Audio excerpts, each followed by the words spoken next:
The difference between VT and VTI lies in their underlying index.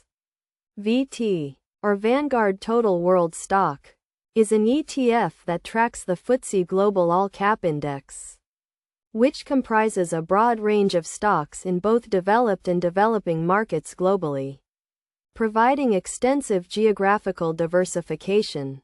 This allows investors to create a well-balanced portfolio that can withstand fluctuations in the U.S. markets, as it exposes them to international markets. The index currently covers over 9,400 stocks in at least 49 countries, although this is subject to change. In contrast, VTI, or Vanguard Total Stock Market, is an ETF that tracks the CRSP US Total Market Index, focusing on the U.S. markets with over 4,000 stocks across 11 sectors.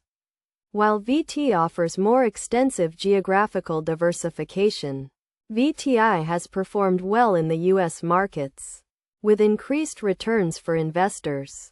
For instance, over the last 3 years, VTI has outperformed VT, with a return of 18.34% compared to VT's 15.92%.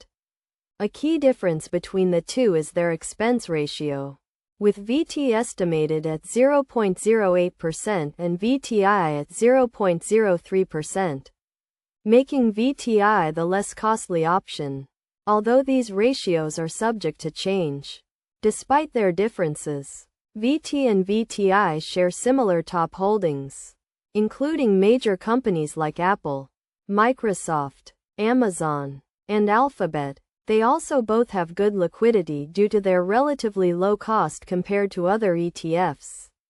Ultimately, when deciding between VT and VTI, the choice depends on individual investment goals. While VT's broader geographical market is ideal for those seeking global diversification, VTI's track record and low-cost expense ratio make it an attractive option for those prioritizing higher returns and lower costs. Based on performance and cost, VTI may be considered the better choice, but it's essential to carefully consider individual financial goals and market conditions before